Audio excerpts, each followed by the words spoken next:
Both Yongyut and Oat Pasakorn, the calm after the storm. What really happened next? Here is the question at the center of everything. When a storm finally passes, does the silence bring healing, or does it reveal a deeper truth the world was never meant to see? For both Yongyut and Oat Pasakorn, the world expected the scandal to end the moment the apologies were issued and the statements were released.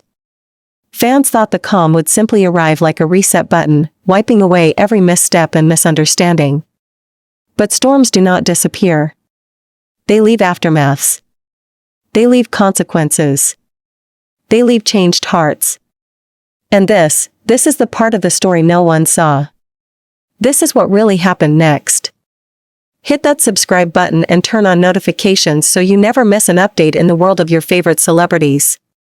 The silence that frightened everyone in the days after the controversy and the public apology, Boat and Oat vanished from social media. No tweets. No comments. No playful banter. Not even a shared photo. To fans, the silence felt like a warning.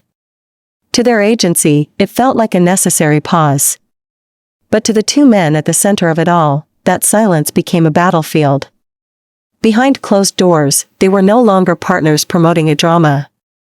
They were two young men grappling with consequences, regret, unspoken tension, and the sudden awareness that millions of eyes were locked onto their every breath. Boat shut his door to the world.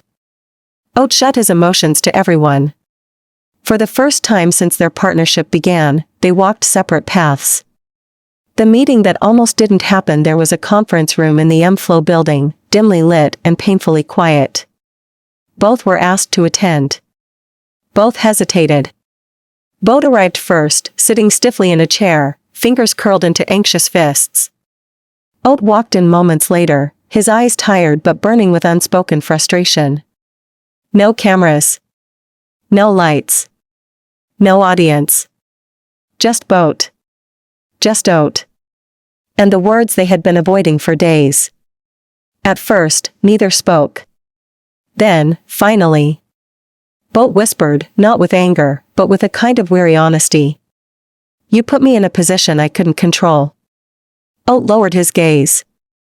"And you kept pretending none of this meant anything." It was not a fight. Not quite an apology either. It was a brutal truth laid bare between them. Because the fallout was not only professional. It was personal. And both of them knew it.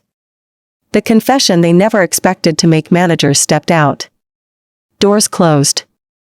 Only the two remained. For the first time since the incident, they spoke from the heart. Oat admitted the truth first.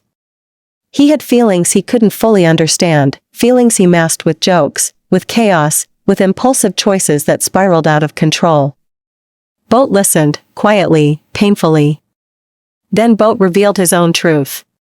He cared too, more than he ever allowed the public to see. But he had someone else he feared hurting. Someone who had been there long before the partnership ever began. His voice cracked when he said the name. Not to shame. Not to blame. But because saying it aloud made the betrayal real.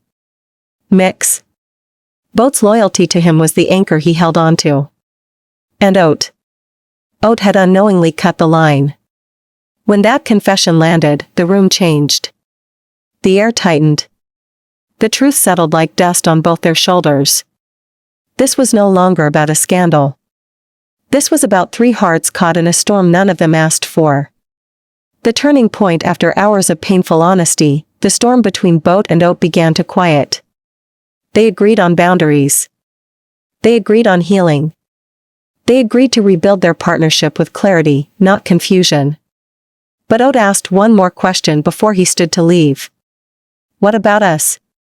Not the partnership. Not the project. Us. Boat took a long breath. Us, he said, needs time. And honesty. And distance. Oat nodded, swallowing the disappointment, the longing, the guilt. And for the first time in weeks, they understood each other. Not as co-stars. Not as business partners. But as two young men trying to navigate a complicated truth. The calm after the storm. The public saw the polished version. A new promotional photo. A joint statement. A carefully crafted message of unity. But the real calm came from something quieter. Boat returning Mix's call. Oat stepping back to reflect on his emotions. All three men acknowledging that the storm had changed them. Boat and Oat began to rebuild, not as the overnight fan service phenomenon the internet created, but as two individuals learning the cost of fame, affection, vulnerability, and missteps. They were calmer now. More aware. More grounded.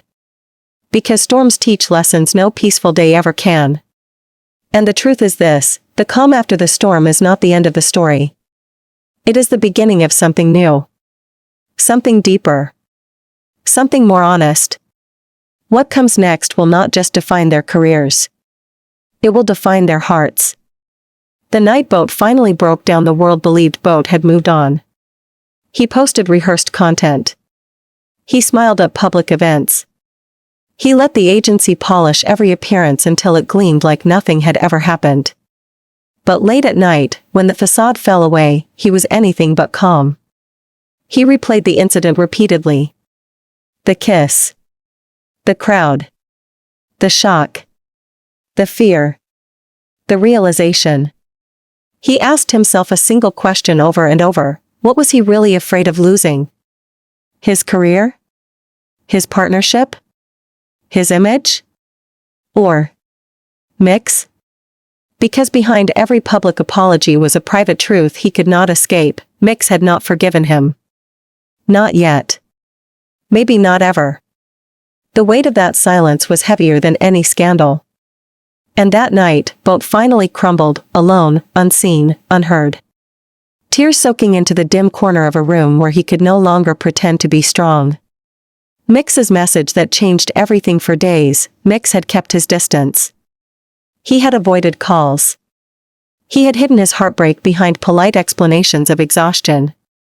But Mix was gentle, not vindictive. Broken, not bitter. So when he finally responded to Boat, his message did not accuse or attack. It was simple. We need to talk. Not as colleagues. As people. Boat stared at the message for almost an hour before he could breathe again. And that was when he realized, this was not the end he feared. This was the reckoning he needed. The confrontation that shook the triangle they met in a small cafe tucked away from cameras and fans. A place where Mix had once laughed freely at Boat's jokes.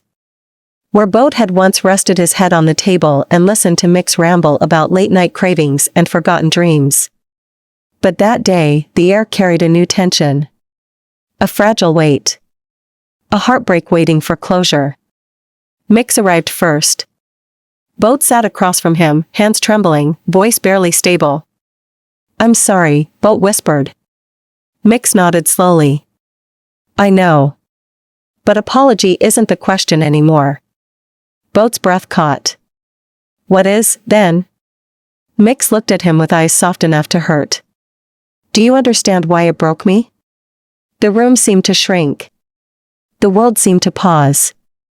Boat confessed everything he had buried, his confusion. His fear. His guilt. His guilt toward Mix. His longing toward Oat. His inability to choose. His desperation to protect something he didn't know how to define. Mix listened, silent but attentive. When Boat finished, Mix spoke with gentle devastation. "You didn't betray me because you chose someone else. You betrayed me because you didn't choose honesty." Those words sliced deeper than anger ever could. Because Mix had never expected perfection. He only expected truth. And Boat had given him everything but that. Oat's breaking point. While Boat and Mix were unraveling their tangled history, Oat faced his own storm. He had stepped back from Boat, just as Boat asked. But stepping back did not protect him from the consequences. He struggled with guilt. He struggled with regret. He struggled with the realization that the moment he leaned in during that live event, he had revealed his feelings more clearly than words ever could. His manager found him sitting alone in the practice room, lights off, staring into the dark. When asked what he was thinking, his voice cracked. "I didn't mean to hurt him. I just couldn't hold it in anymore. And for the first time, someone else asked the question he had avoided. Did you think about Mix at all? Oat closed his eyes, shame flooding him. He hadn't. Not until it was too late. The triangle collides the universe, perhaps cruelly, brought all three into the same room days later, a scheduling conflict, a miscommunication, or fate itself. Boat. Oat. Mix. Three hearts once connected by trust. Now held together by fragile apologies and unresolved longing. The tension was suffocating. The silence was razor sharp.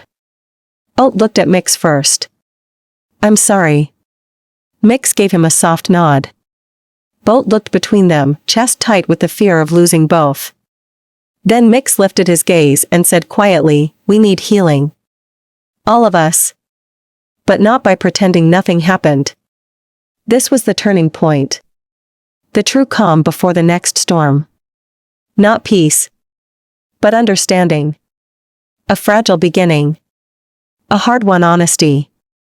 A moment where three shattered hearts finally stopped running and started facing each other.